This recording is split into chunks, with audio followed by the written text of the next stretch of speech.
What do you think of all this Pentagon UFO, we've recovered crafts, not of this world talk? Okay, yeah, I think two things, I think, again, can always be true at the same time. I don't think we're the only intelligent life out there. I mean, I'm classifying us as intelligent. But I also don't think we're hiding some alien spacecraft somewhere. So why do you think the Pentagon would come out and say something like that? Well, I think, look, we did here comes a pitch for my show. For Black Files what show is Declassified. this? That's Black Files Declassified. Black Files Declassified? And how could one watch this show? My God, that was a good first season, wasn't it? It was on Discovery, on Science Channel. Ah, love Discovery. I love the Science Channel. We did an episode on Advanced Aeronautic Threat Identification Program, ATIP, which was the Pentagon's admitted, came out and said, yes, we have a program, that we ran a program. It's no longer in existence, called ATIP, which was designed to identify unidentified aviation threats, basically. So it's not talking about UFOs necessarily. It could be a hostile, prototype aircraft that, what is that? I talked to Commander Fravor. Yeah, you go, David Fravor. Yeah, David was in here, Yeah. and he explained his incident off of the coast of San Diego. Mm-hmm. And he said they tracked this thing. It dropped from 60,000 feet to 1 foot above the sea in a second. Yeah. And it wasn't just him seeing this, No, right? no. There was the radar operators on Exactly. board and his wingmen. Exactly. Yeah. So, but I think They said it was tracking them, and then it actually actively blocked their tracking. and then no visible means of propulsion. Exactly. Right. No heat signal. Yeah, I mean, so I think look, and he's a very credible He's as credible witness. as it gets. Yeah, right. And so, He's not the only one. Yeah, not everything. I mean, but What do you think of that? yeah. Well, I think, I think we don't. Well, here's what I think. I think we haven't resolved that issue. We don't know. There was no final report that gave some sort of conclusive evidence that said this is what this this object was. It is considered still to this day to be an anomaly, perhaps. They just no clarification, which is interesting in all by itself. And again, kind of goes back to this. Look, are we the only intelligent people? No. But do I think that the government is capable all these years of holding a secret like that? No, I really don't. I think there's much like with MK Ultra or anything else like it, eventually shit hits the fan. Stuff comes out. And I don't think I'm not one of those, and I say this, and I'm sure a lot of people disagree, but I just don't think that the government's capable of keeping secrets for the long term, certainly not of this magnitude. But I think there are certainly things that have happened that we can't explain. And one of them would be the sighting by Fravor. Yeah. Yeah. So, but materials that aren't, from Earth. Look, shit hits the Earth from space all the time, and that qualifies as a material that is not found. That's not what they said, though. Right. Well, they said they've recovered crafts not from this world. Yeah, I would want to sit down with the individual saying that and say, okay, clarify this, please. I'd want to take them to one of them brothels. Yeah, exactly. Absolutely. I sit there with a martini behind that mirror. Okay. Hey, man, tell me what you really saw. There you go. Bring one of those hookers in from the 60s. But no, don't do that to her or him. No. I would want to know, though, what is actually happening, and why would they come out with a statement like that? Well, I'm going to tell you something. This between you and me is second season of Black Files Declassified. We're going to be looking at that. Why do you think? I don't know what that's the big question is why would they say that? Right. And I don't have an answer for that. I don't know, and that's why I say it's a shocker. It definitely bears further investigation. That goes without saying. If there was a thing that was coming, they would want to prepare people. And I think if you wanted to prepare people, the best way to prepare people is to slowly give them signs that some shit is about to go down. And one of the best ways is to say, we have found things that are not of this world. Mm-hmm. Okay, think about that for a little while. We'll see you in a few months. a few months of accepting that without any. See, there's no event, right? It's just a statement. What was the exact wording? Can we bring that up? Yeah, the exact wording of. Here it is. Yeah. Crashes. Harry Reid said he believed crashes of vehicles from other worlds had occurred, and that retrieved materials had been studied secretly for decades. Yeah. Now you know Bob Lazar. Do you know the story of Bob Lazar? Bob Lazar was in here, and he said some things that were ridiculed, but turned out to be absolutely true. One of the things that he said was that there was this element 115, and that they had figured out a way to stabilize this element in these other planets, and that's what they used to propel these vehicles with a different kind of propulsion that manipulated gravity, and it essentially had created some sort of a warp where they weren't subject to the same laws of physics with this propulsion system that we are with what we have, which is just igniting fuel and pushing the explosion pushes the rocket into space. Which could explain sort of the Fravor sighting. Yeah, the way he described these vehicles in the 1980s and the early 1990s is exactly the way Fravor's vehicle worked. Exactly the way the gimbal video worked.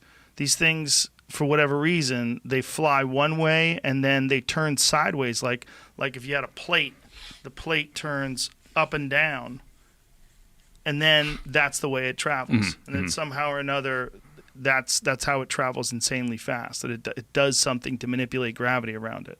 Yeah. It sounds super weird, but the fact that this guy talked about this in the early 90s, and then this is the exact video that the Pentagon refers to, that you actually see these objects that they can't explain, that don't give off a heat signal, that move in this exact same way at spectacular rates of speed. And then that's how the TikTok craft worked too. Right. Well, I mean, there's a leap there necessarily that you got to make. I don't want to make that leap either. I know what you're saying. For years, I was like, it's all horseshit. Yeah. I mean, I'm not, again, not saying it couldn't happen. I'm just saying there's certain parts of this, like okay, Harry Reid talking about it. Well, look, Harry Reid was he was very interested in this stuff. He allocated some federal funds to one of his buddies in Nevada to create a sort of a center for examining this and for developing space exploration capabilities. So Harry Reid is certainly interested in this. I talked to Lou Elizondo, who ran ATIP, right? And you don't really get that answer when you say, okay, Lou, was ATIP holding on to materials, that came from a alien craft? No. What they're saying is maybe it was an ATIP that was involved in that. Maybe it was an ATIP. Yeah. No, that's that. Okay. Yeah, I get that. And again, I guess what I'm saying is I'm open to say, yeah, fine. Look, anything's possible. I suppose in this world, things that I do know is I have a really hard time believing the government could keep this all buttoned up over a period of time. And isn't there a genuine ridicule factor for coming forward that would help?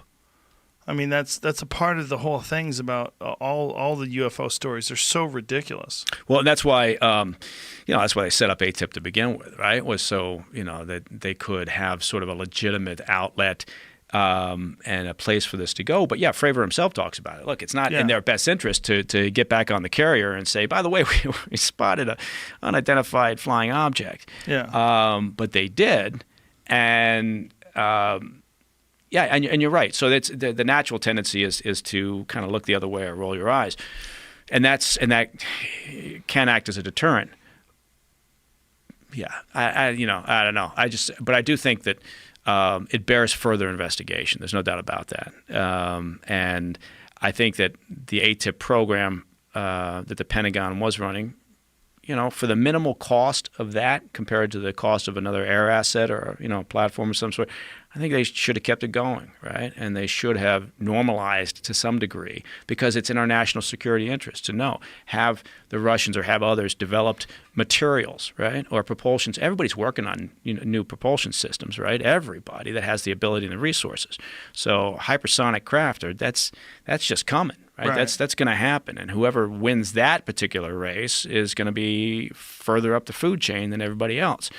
So it's in our national interest to be exploring any legitimate or potentially legitimate sighting, to understand what that is. That doesn't mean you're chasing UFOs or sort of spacecraft from it just means you should know what the hell that is or what's out there. So I'm a big proponent of that. I'm just saying also you have to proceed with caution. Aliens. So we've been talking for a long time, but I really want to talk to you about this. What evidence do you think is the best evidence in terms of what physical evidence? Is it just video? Is it just photographs? Or do you think there's physical evidence that either our government or some other government has somewhere that could show beyond a shadow of a doubt? Because I know Jacques Vallée, who was on the podcast before, discussed we were talking about specific metals that had been examined, that these alloys, that if they had been produced in mass, it would be billions and billions of dollars for these alloys.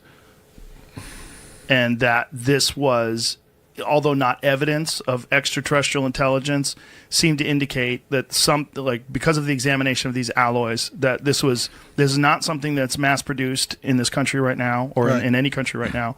Like, that this is something that if it was done, it would cost an insane amount of money to create, but yet here it is. Right. Yeah. So people have pieces of things that are like that have been, I don't know, I assume they've gone through electron microscope and, for a look-see, but they are very unique in how thin they are, how many layers of material they have, and the opinions are that we can't make them. And that these things have been recovered from crash sites? Apparently. Yeah. But that is part of the problem, right? Is that there's so little real concrete information. Like, there's no consortium of scientists that's aligned together that's saying this is 100% from another planet. We've all examined this. We've got together with the people at Stanford, and we've done these tests, and this is what we know, and here's the press conference, right? That's never happened yet. Well, so far there have been investigations on these materials, and they're anomalous. Yeah. Do you think that's something that's part of the kitchen of the UFO? Right. Some bowl that they ate out of, who knows? And because how can you tell about a craft just because of one little piece? Right. Other than Bob Lazar's experiences, which, he has, of course, the most spectacular experience. I actually haven't been there at S4. I wish there was a way we could convince whoever's in charge of that to allow people to film this, to allow people to examine this, to bring in the scientific community if it is a real thing. But the other thing about the Lazar story was that element 115. What are your thoughts on that? This was the idea that there was some spectacular element that was a new version of propulsion. So instead of shooting something out of the back end, it was literally bending gravity. Yeah. I don't know enough about it to comment. I mean, I'm not saying about anything to do with disparagingly with Bob Lazar at all. I'm just talking about the element 115. I have no understanding of its properties and what it can do or not. I don't have any information like I do on these other subjects, survival of consciousness. Yeah. I don't have any information about element 115. Did you talk about it? Oh, no. No, the conversations about it were somebody had taken his, and he was kind of regretful that he had let go of it in some way, and he wanted to get it back, and this was when he was at S4. Yeah. So, but I don't remember much about conversations about what all of its properties were, and that kind of thing. Did you bounce a ping pong ball and it didn't come back to you straight? It took off in a different direction or something, or a candle flame, I don't know about those things. I don't know. But I think that I had something else I was going to say and I forget now on that 115. Oh well, I forget what I was going to say. His diagrams of the UFO of the I know what it was. Okay, getting back to these kinds of treasure. You were talking earlier that really what ought to happen is there ought to be a major program where you're gathering all the best scientists to analyze the hell out of all these materials that have been retrieved. Yeah. But the problem is, a lot of this stuff purportedly is in corporate hands. Corporate hands. And some in government hands. Okay? And it's come to be kind of corporate treasure and national treasure at the same time, because there's a relationship between a company and the government that has this kind of treasure. It's a national kind of treasure, no pun intended there, but I mean it's a in a sense it's a national treasure, right? Mm-hmm. And so it's also a phenomenal treasure that isn't understood. And so the problem is, it may be the most precious thing around. You don't have diamonds that are more valuable. Right. Especially is from an extra craft. Yeah. Exactly. Yeah. And so it's drug out every 10 years, looked at to see if there's anything that has improved in 10 years on the understanding of X, Y, and Z that makes sense, or has something else shifted? Has something else happened in the last 10 years that could make a difference on trying to understand the material or craft or whatever? So you think that's what they do with it? They drag it out when technology is advanced and say, what do you think now? It's back in storage because not enough has changed. Not enough has changed. We were talking about the speed of our technology, but it's all relative, right? Right. So this technology is so much more advanced. You could do 10 years for 100 years and still be way short. Now, how do you know this stuff is in corporate hands? Is this just hearsay? Is this the discussions you've had? I would imagine, because you're so open about your interests, that in your conversations with other people, whether it's at NASA or there's got to be other folks that also have similar interests that come to you and want to talk to you about these things. Yeah, so there's a community of people, not necessarily NASA people, but that have been trailing this for years. George Knapp, for example. And so it's not poorly known that certain corporations are involved. It's not poor, so it's kind of common knowledge. Some people, folks, yeah. The corporation involved because they recovered it or they acquired it, and that if they were able to mass produce whatever these alloys are, or whatever these particular the properties of these metals are, there would be obviously some amazing commercial value for this stuff. It'd be too precious for that. What about bodies? Now, you talking about the Las Vegas desert or what? What about alien bodies? Like Sinatra's enemies. Splashes like meat at 1 o'clock in the morning? No, Of a cliff? I'm talking like alien bodies. That was one of the weirdest stories about Roswell, was that they had not just recovered a crashed UFO, but they had recovered these alien bodies. What do you think of Jackie Gleason's wife's story about he and Richard Nixon? Yeah. Nixon taking him to the base and showing Jackie. Yeah, that I remember the story.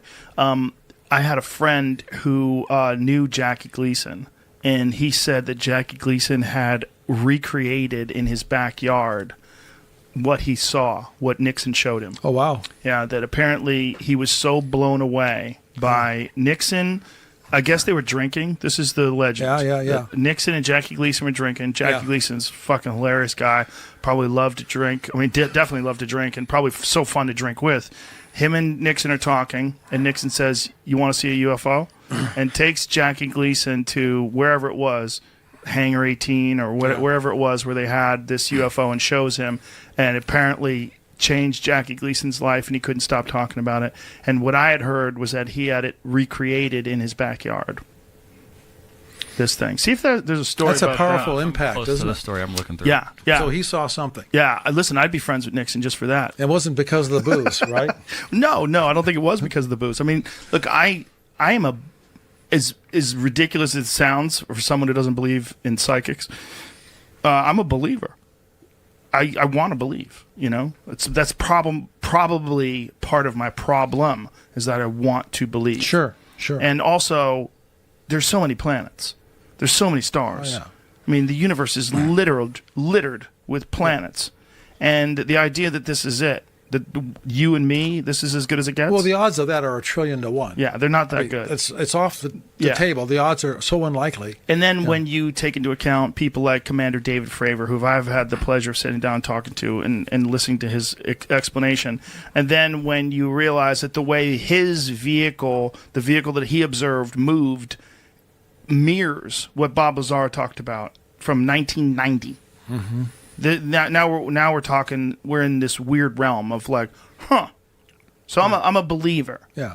So if the government has it, I mean, shit. In the 1960s, when Nixon was president, and him and Jackie Gleason are partying, that's a credible story, or at I think least so. a fun one. I always thought it was. You find anything? I can't find the thing about the backyard because it just keeps bringing up his UFO house he had in New York, which is like a UFO-shaped house and a bunch of interesting, cool shit inside of it. Oh, whoa. But this story- Maybe Well, he that's, was influenced, you're wasn't saying. maybe that's part of it. Okay. Upon his arrival, arms took Gleason to a building in a remote location on the site. There, Gleason, who harbored an intense interest in UFOs, saw the embalmed bodies of 4 alien beings 2 feet long with small bald heads and big ears. He was told nothing about the circumstances of their recovery. He swore his wife to secrecy, but after their divorce, Beverly freely discussed the story. That bitch. He started secrecy. That's what happens when you divorce them. That's like fine. In the mid-1980s, when ufologist Larry Bryant sued the U.S. government to get it to reveal its UFO secrets, he tried without success to subpoena Gleason. Holy shit. Look at this. So that's the thing in his house. Yeah. That's his yard. That's his UFO house. So he built a house that was what they were talking about. It wasn't that he just built a UFO. He built a fucking house shaped like a UFO. Where is that? New York. Is that still there? You ought to buy is it, for Joe. That's what I'm talking Yeah, about, buy bro. it. That's what I'm talking about. It was for sale. Well, here's the realty.com thing for it. 12 million. 12 million. Gee, that's a little steep for a fucking Yeah, it's goofy probably looking circle negotiable. house. You could negotiate. Must be that. negotiable. But it's Jackie Gleason's. It's probably just because it's Jackie Gleason's.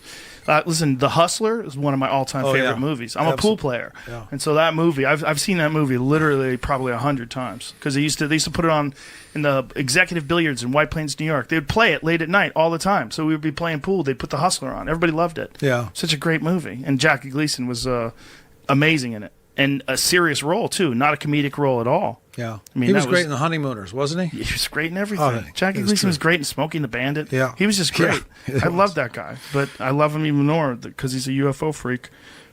This guy. I've seen. this I've guy watched with it. His Yeah. bobblehead. Yeah, I've watched He's it. very compelling in his descriptions of his encounter with these beings. But one of the things that he was saying was they were talking to him, but it wasn't with words. Like they were communicating with him, and he understood what they were saying, but it wasn't. They weren't saying things in a like, "Hey, Travis, why don't you relax? Because we're here from planet fucking whatever it is." The information was flowing faster Yes. because it was like boom right away. What I think, you get it. Yes, they were explaining things to him in some sort of a telepathic way. Wow. And it was mind blowing to him. And I think that that's probably the future of communication. Just like you can transmit information from phone to phone, right? You can call people. They're nowhere near you, but you can talk to them. You can send a video to someone. It's going through the air. It's just data, right? It's just information. Do you think Travis and Bob Lazar and all these guys that have extraordinary claim believe what they are telling you? I Yes. don't know if what they believe is true, but what do you think they believe what they are telling you in a way that they're not lying, they're telling the truth of what they're believing? I can't tell for certain, but I believe Bob Lazar. I believe what he's saying is true. I believe he's telling me. Now, Bob, he had one moment where he was passing by a window and he said he saw something that was small and these people were standing over it, and he didn't know if it was an alien or whether it was some sort of a form that they were trying, like a doll or something that's supposed to represent the size of an alien or some sort of a model of an alien. But he remembers he looked briefly through a window and he saw something small. He didn't see it move around. Didn't see it talk. So he doesn't know what he saw. Yeah. Because in his world, as he explained it, when he was working at Area 51, Site 4, that's where he worked. He said that it was very compartmentalized. And his thing is one of the problems with them trying to figure out, now this is assuming he's telling the truth. Yeah, of course. One of the problems they were trying to figure out was how to back engineer these devices, these ships. But the problem was they weren't allowed to communicate with other people outside of this very limited group of people that had access to these vehicles. And the people that were involved in the metallurgy were not allowed to communicate with the people that were involved in whatever the propulsion system was. They didn't understand what they were trying to decipher these things. But he said, and if you listen to the podcast that I did with him, that it didn't work because the scientific method requires multiple people to communicate and share ideas and explain, and they didn't do that. You can't improve like that. Right. You need to share idea. Right. You can't do something and compartmentalize everything. But my communication with him, I don't know if he was telling me the truth, but he didn't seem deceptive. Yeah. And he's a brilliant guy.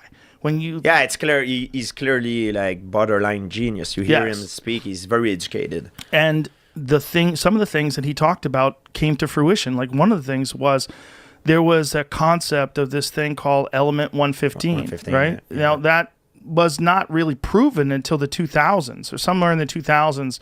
They used a particle collider and created this thing where it was a very unstable, very short-lived particle.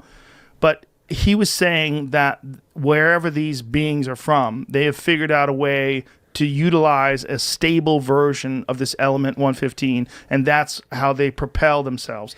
The things that he was describing were also exactly the same things that were experienced by Commander David Fravor, who was a guy who is a jet pilot. I saw, yeah. Yeah, and so he experienced this thing move in that same direction, that same way, where there was no visible propulsion system, but they tracked this thing going from 80,000 feet above sea level to 1 in 1 second. So that's the amount of time that it takes radar to track this. So it might have been less than a second. Yeah, this thing traveled from 80,000 feet to 1,000. No time. To 1 feet. It's like that thing with the hand. He says he measured the distance between the bone and when you get in, you put your hand in it and measure the distance between your bone and the... the scanner. Yeah. Yes, the scanner. There is a lot of things like this. And, like Zachariah Sitchin was... there's a lot of stuff that you can think of that how could they know that at the time? But it's well, the Zachariah Sitchin stuff is interesting, right? Yes. That's all the Sumerian text. The Sumerian text is some fascinating stuff because it's all from 6,000 years ago. And by the way, Zecharia Sitchin, he's very controversial. There's even a website called SitchinIsWrong.com, and it's basically scholars of ancient Sumerian who say that his translations are completely off. But even if his translations are off, there's still a lot of really confusing stuff about ancient Sumer. And one of the things is their depictions of the solar system. They had a depiction of the solar system 6,000 years ago that shows the sun in the center, and it shows all of the known planets in the outside. And they're relatively accurate in terms of the size. Yeah, and how about the formation of the Earth? Tiamat, Marduk. I don't remember which one is what, but that's formation of the Earth. That's the model that Yes. we use today. Well, the scientists, the asteroid belt, Yes. that's Yes. the model that we use today. How did he know that at that time? I don't know how they knew that. When you're saying it's Earth 1 and Earth 2, and what that means is that there was an original version of Earth, and then Earth was hit by another planet at some point in the distant past, and that's what created the moon, and that's also what created the asteroid belt. That goes on the different direction than the rest of the planet. Like they knew that too. Well, there's also a thing called Bode's Law, and Bode's Law measures the distance between planets, and it's based on the mass of the planet, and they figure out, because of the mass of the planet, how far these planets are from each other. And one of the things that fucks that up is the asteroid belt. I think what I might be wrong about this, but the distance between Mars and Jupiter is one of the things that screws that up, and they think that's explained by the asteroid belt, that some collision created this asteroid belt and created all of the, there's something like 900,000 known near-Earth objects that were created by the impact of these planets. One thing I believe, and I'm sure you're the same because you had a lot of these guys on your podcast, like Graham Hancock, Yes. Randall Carson, John Anthony West. Like Yes.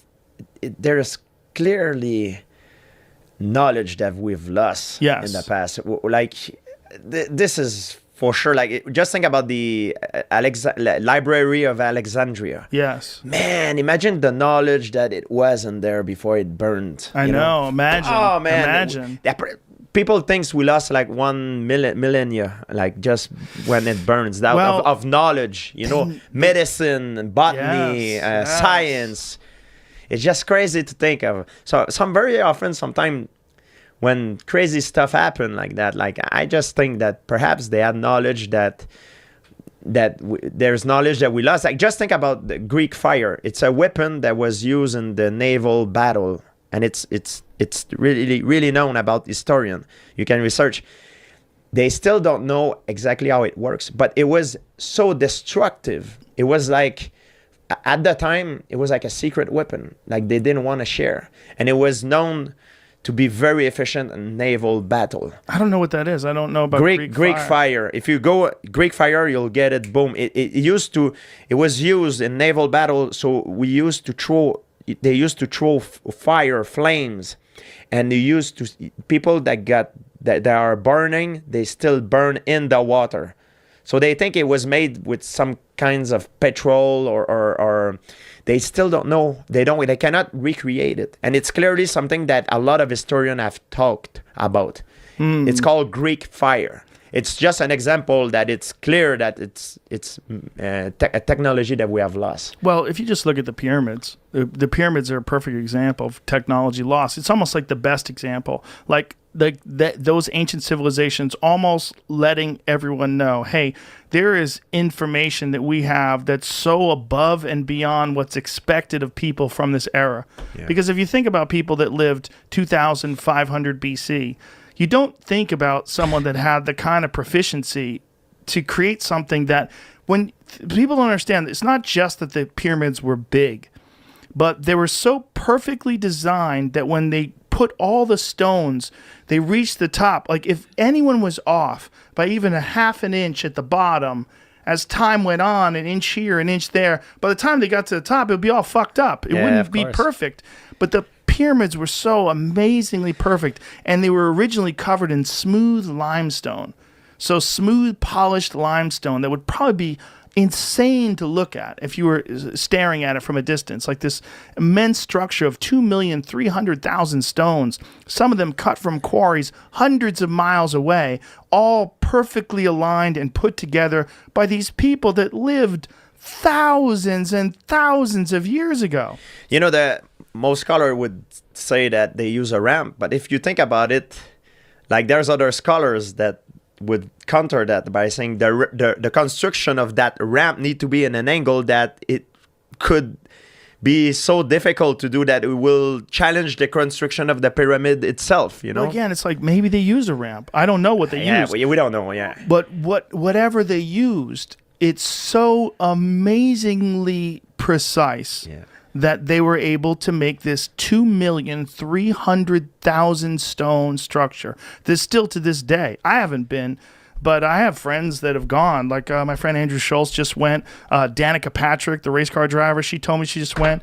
People that I know that have been. My friend Eddie Bravo, when he went, he's like, you get there, you're like, what the fuck? Yeah. It's so big, apparently. It's like an awakening. Yes, that our idea of what it is, when you see it in a photograph, it looks incredible. But I guess I need to go, because I guess when you see it in person, it's just like a complete reset. Like it recalibrates what people are capable of, because you have to think like, man, this is 4,500 years old. Think about Darren Kuyu, Gobekli Tepe. Yes. Man, it's Gobekli Tepe's 10,000 years older, right? Yeah, it's like 12,000 years old, you know, like at least. Like how do you conceive that? And sometimes what happens is that it get infected by other civilization that passed there after that construction. So they think they are the one that built it. I think is it Pumapunku, the one that there's clearly two different technology. You see the stone are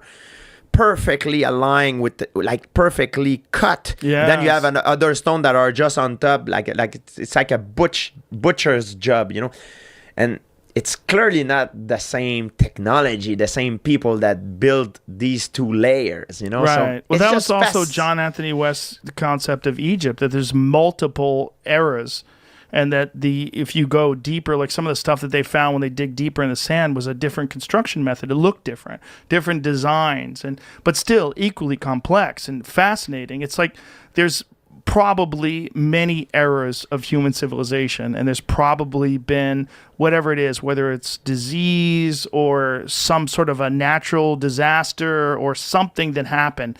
Asteroidal impact was John Anthony or was Randall Carlson's and Graham Hancock's. That's their theory. Is 12,000 years ago, at the end of the Pleistocene era. But Homo sapien is date to 3,000 years old. So imagine how many? 3,000. No, Homo sapiens. Homo sapiens 3,000. I think it's older than that. I think it's several hundred. 300,000. Sorry. Oh yes. 300,000. Sorry, my English. Yeah. Oh, right. Homo sapien is 300,000 in Morocco. I'm 100% sure. That's why I read about this kind of stuff. I think they think it's somewhere in that neighborhood. Yeah. But so if you take that 300,000. 300,000 time for an evolution. Right. Why would it be only in the last 10,000 years that we would, invent such immense structures? It's kind of strange. It doesn't make sense to me. Well, it's also we're so different from all the other animals. Like we're the only animal that wears shoes. We're the only animal that wears clothes. We're the only animal that really manipulates its environment the way we do. I mean, other animals think, bees make beehives and shit like that, but they don't do anything even remotely interesting in comparison to what we're capable of doing and what we have done for thousands and thousands of years. And why? One of the things that Bob Lazar said that he was taught when he was at Area S4, at Area 51 S4, was that one of the things that they were telling him was that human beings are the product of accelerated evolution, and that these creatures occasionally come back to check upon our progress.